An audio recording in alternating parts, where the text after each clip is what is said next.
जरा सोचो, अगर तुम्हें 40 करोड़ रुपए दिए जाएं, वो भी सिर्फ इस चीज के लिए कि तुम्हें बस एक बड़े से व्हाइट रूम में लगातार 50 दिनों तक बिना बाहर आए रहना है। कुछ ऐसा ही होता है केट और माइक के साथ। कहानी की शुरुआत में हमें एक कपल केट और माइक को एक बड़े से व्हाइट रूम में घूमता हुआ दिखाया जाता है। इस रूम में सभी चीजें व्हाइट कलर की थी। दरअसल केट और माइक पर वुआन नाम की एक डॉक्टर एक्सपेरिमेंट कर रही थी, जिसमें इन दोनों को इस व्हाइट रूम में लगातार 50 दिनों तक बिना बाहर आए रहना था, और अगर वो दोनों उस रूम में 50 दिन तक रुक गए तो उन्हें $5 मिलियन यानी 40 करोड़ रुपए इनाम के तौर पर मिलेंगे। लेकिन अगर उन दोनों में से किसी एक ने भी हार मानी तो ये इनाम घटकर $1 मिलियन यानी 8 करोड़ रुपए ही रह जाएगा। इस एक्सपेरिमेंट के रूल के हिसाब से इस रूम में उन दोनों के अलावा और कोई नहीं रहेगा, ना ही वो किसी से मिल पाएंगे, और इनके पास एंटरटेनमेंट का भी कोई जरिया नहीं होगा। अब ये दोनों बहुत खुश थे, क्योंकि इन्हें लग रहा था कि ये पैसे कमाने का सबसे आसान तरीका है। यहाँ पर ये आपस में डिस्कस करने लगते हैं। केट माइक से कहती है कि मैं इन $5 मिलियन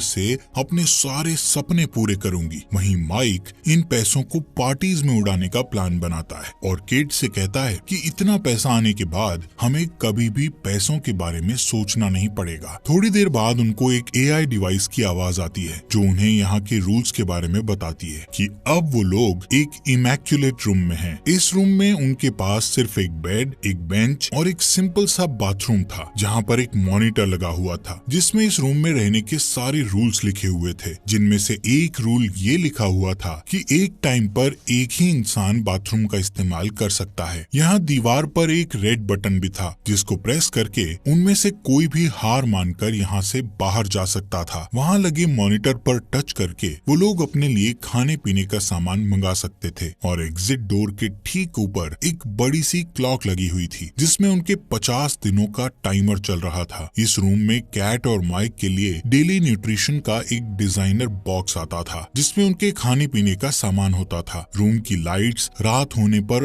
ऑटोमेटिकली ऑफ हो जाती और सुबह होने पर ऑटोमेटिक ऑन भी हो जाती थी। इस रूम में समय के साथ साथ सुबह, दोपहर, शाम और रात होने की अनाउंसमेंट AI डिवाइस से की जाती थी, जिसका मतलब होता था कि अब उन्हें आराम करना चाहिए। स्क्रीन पर टच करके वो अपने लिए अलार्म भी लगा सकते थे। माइक यहाँ ऐसे रहने लगता है जैसे कि उसके वेकेशन चल रहे हों, इसलिए वो हर रात देर से सोता था। वहीं केट अपने लिए एक अलार्म सेट करती है ताकि वो अपना एक रूटीन बना सके। अब वो दोनों अपनी पहली रात यहाँ एक ही बिस्तर पर बिताते हैं। सुबह होते ही केट नहाने के लिए बाथरूम में जाती है और वहाँ शीशा देखती हुई खुद को कहने लगती है कि हमें इस चैलेंज को हर हाल में जीतना है। नहाने के बाद वो अपने कपड़े बाथरूम की लॉन्ड्री में धोने के लिए दे देती है, जिसके बदले में उन्हें सिंपल सा प्लेन पजामा और टी-शर्ट्स मिलती हैं। वो दोनों आपस में मस्ती करते हुए कहते हैं कि चलो, इन लोगों ने कम से कम उन्हें रंगीन कपड़े तो दिए। कुछ टाइम बिताने के बाद केट सोचती हुई माइक से बोलती है कि आखिर डॉक्टर वुआन ये एक्सपेरिमेंट क्यों कर रही है। माइक केट से बोलता है कि मुझे इसके बारे में नहीं पता, उन दोनों को बस इतना पता था कि उन्हें 50 दिनों तक यहाँ रहना है, जिसके बदले उन्हें 40 करोड़ रुपए मिलेंगे। इसके बाद माइक और केट खुद को बिजी रखने की कोशिश करते हैं। केट अपना मन शांत करने के लिए मेडिटेशन करने लगती है। वहीं माइक घूर घूर कर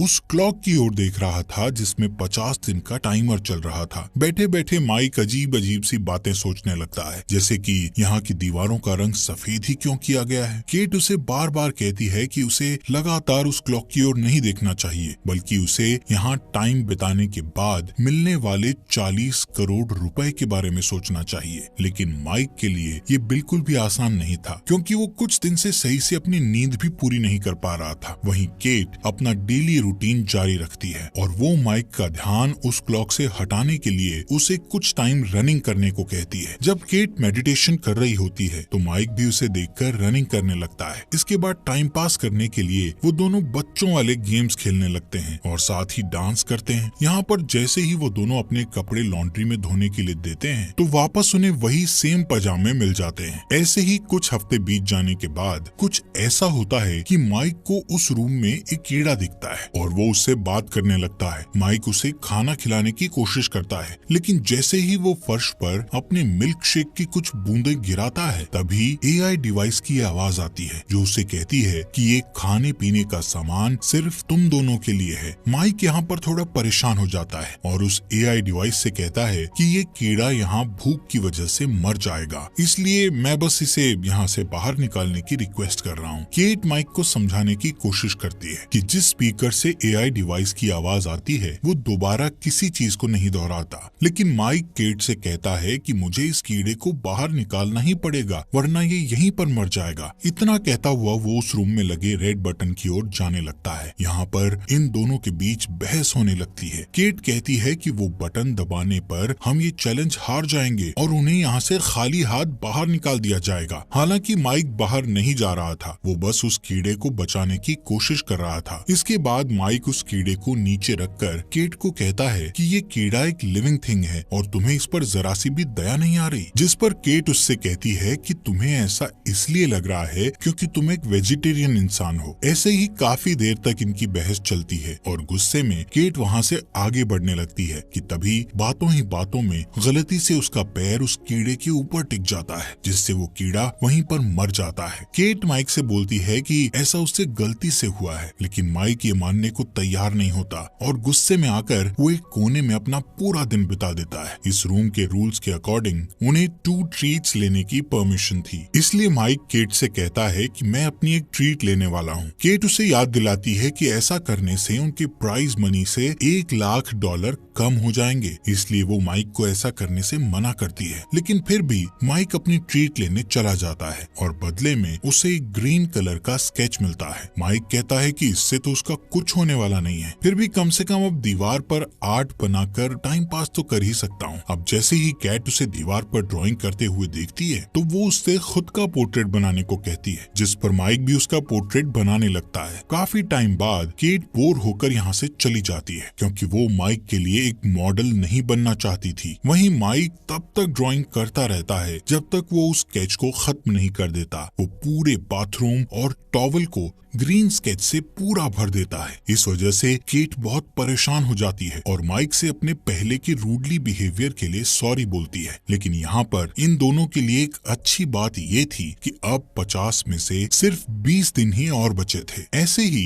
इनके इस रूम पे दिन बीतते जाते हैं और एक सुबह अचानक केट को बाथरूम में एक गन मिलती है। ये दोनों हैरान और परेशान हो जाते हैं कि ये गन आखिर यहाँ कैसे आई। बाथरूम से वो गन उठाकर ये दोनों बेड के नीचे फेंककर उसे छुपा देते हैं क्योंकि AI डिवाइस ने उन्हें लॉन्ड्री में कपड़ों के अलावा और कोई चीज देने से सख्त मना किया था। कुछ दिनों बाद इन्हें कुछ रिवॉर्ड मिलता है जिसमें इनको एक फैमिली और फ्रेंड्स के मैसेज दिखाए जाते हैं। माइक अपनी सिस्टर का मैसेज देखता है जो उसे बताती है कि वो कैसी है और मॉम डैड कैसे हैं। अपनी बहन को देखकर माइक बहुत खुश होता है, लेकिन जब केट को उसके डैड का वीडियो मैसेज दिखाया जाता है तो उसके डैड कहते हैं कि अब वो रोड पर नहीं बल्कि एक शेल्टर में रह रहे हैं। केट उस वीडियो को रुकवाना चाहती थी, लेकिन उसके कई बार कहने पर भी वो वीडियो नहीं रुकता। तभी वो बाथरूम की ओर जाती है और वहाँ जोर जोर से रोने लगती है। माइक उसे चुप कराने की कोशिश करता है। इसके थोड़ी देर बाद वो दोनों एक साथ लिपट कर सो जाते हैं। अब जैसे ही सुबह अलार्म बजता है तो केट बेड से नहीं उठती क्योंकि वो डिप्रेशन में चली गई थी। जब माइक उससे ना उठने की वजह पूछता है तो वो उसे बताती है कि उसने अपने डैड को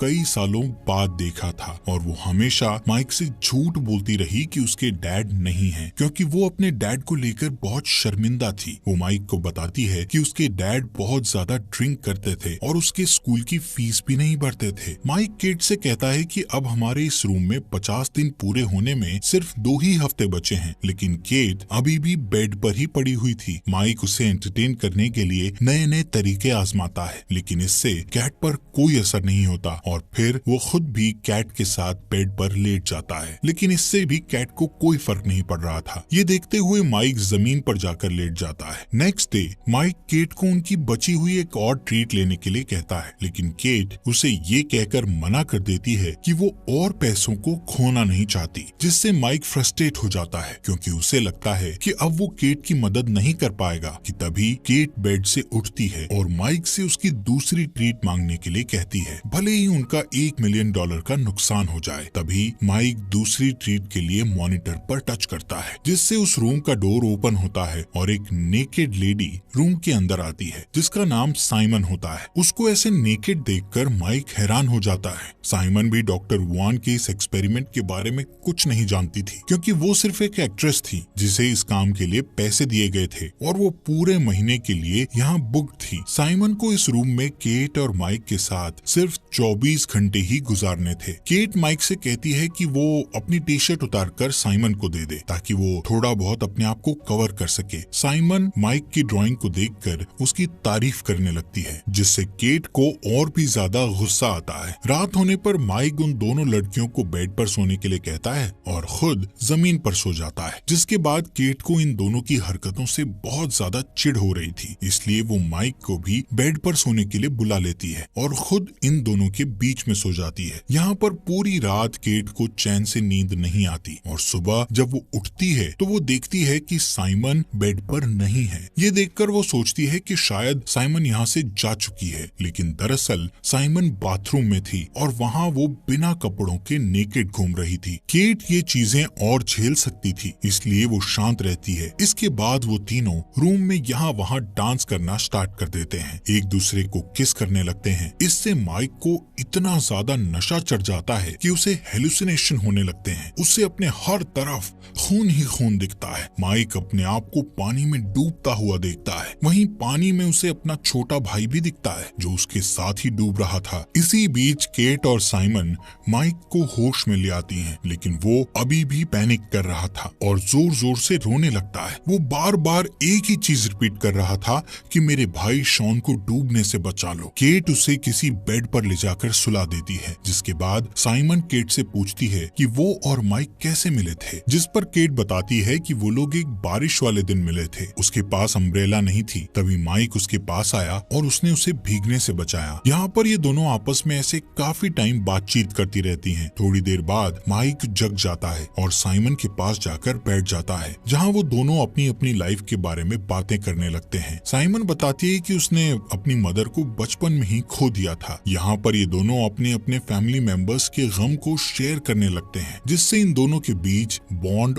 और अच्छा हो जाता है। साइमन माइक का हाथ पकड़कर उसे रिलैक्स फील करवाती है कि तभी पीछे से केट आकर उन दोनों को एक दूसरे का हाथ पकड़े हुए देख लेती है। अब केट का गुस्सा 7वें आसमान पर चला जाता है, क्योंकि वो पहले से ही उन दोनों की नजदीकियों को बहुत झेल रही थी। केट साइमन को बोलती है कि तुम शुरू से मेरे बॉयफ्रेंड को मुझसे छीनने की कोशिश कर रही हो। इस बात पर साइमन भी केट पर गुस्सा हो जाती है और बोलती है कि तुम एक इनसिक्योर लड़की हो जिसे अपने बॉयफ्रेंड पर जरा सा भी विश्वास नहीं है। यहाँ पर ये दोनों एक दूसरे पर चिल्लाना शुरू कर देते हैं। तभी माइक गुस्से में आकर इन दोनों पर चिल्लाता है और यहाँ से जाने लगता है। थोड़ी देर बाद केट साइमन से माफी मांगने की कोशिश करती है, लेकिन साइमन उसके गुस्से को ये कहकर और भड़का देती है कि उसने माइक के साथ ऐसा कुछ भी नहीं किया था। नेक्स्ट मॉर्निंग जब माइक उठता है तो वो कुछ ठीक फील नहीं कर रहा था। अब साइमन भी इस रूम से जा चुकी थी, लेकिन जाने से पहले उसने यहाँ माइक के लिए एक मैसेज छोड़ दिया था, जिसमें लिखा था कि पहले कभी किसी ने मुझसे इतना प्यार नहीं किया। केट ये मैसेज माइक को दिखाती है और उस पर भड़कने लगती है कि तुम मुझे चीट कर रहे हो। माइक केट को समझाता है कि जो भी साइमन ने लिखा है वो सब झूठ है। वो कहता है कि इस रूम में ये सब जानबूझकर किया जा रहा है ताकि वो दोनों आपस में लड़ें और हार मान लें। गुस्से में केट माइक को धक्का मार देती है, जिससे उसका सर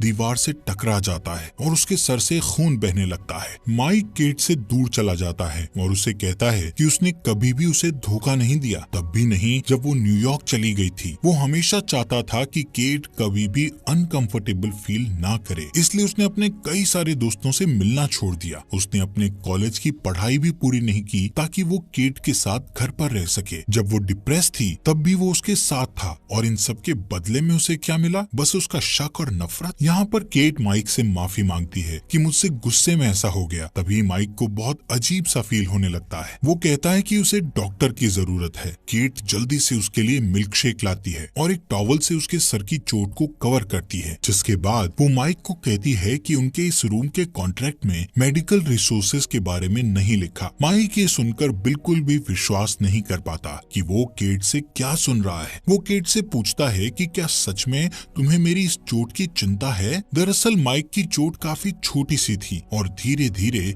उससे खून आना बंद भी हो जाता है। लेकिन माइक ये बात सोचकर बहुत परेशान होता है कि क्या होता अगर केट गुस्से में उस पर और ज्यादा घातक हमला करती। शायद अब तक तो उसकी मौत भी हो चुकी होती। वो केट से कहता है कि पैसों के लिए वो उसे जान से भी मार सकती है। अब माइक केट से कहता है कि बाहर में गया पैसा, मुझे इस रूम से सबसे ज्यादा नफरत हो गई है। माइक डिसाइड करता है कि वो यहाँ से बाहर चला जाएगा। केट उसे बाहर जाने से मना करती है और कहती है कि अगर वो यहाँ से बाहर जाने की कोशिश करेगा तो वो उसे शूट कर देगी। माइक उसकी इस बात को इग्नोर करता हुआ रेड बटन दबा देता है और व्हाइट रूम से बाहर निकल जाता है, जबकि उसके 50 दिन होने में सिर्फ चंद ही दिन बाकी थे। माइक के यहाँ से जाने के बाद केट सो जाती है और पूरा दिन उदास रहती है, जिसके बाद वो माइक की पेंटिंग देखते हुए उसे याद करती है। केट के अब इस रूम में सिर्फ 2 ही दिन बचे थे जिससे वो इस चैलेंज को जीत जाती, लेकिन केट 2 दिन पहले ही उस रेड बटन को दबाकर यहाँ से बाहर निकल जाती है। कुछ महीने बाद हम माइक को जॉगिंग करते हुए देखते हैं, जो अब सिंगल था। जॉगिंग करते वक्त वो केट की बिल्डिंग के पास से गुजरता है। रास्ते में अचानक वो केट से मिलता है। यहाँ हमें पता चलता है कि उस रूम से बाहर आने के बाद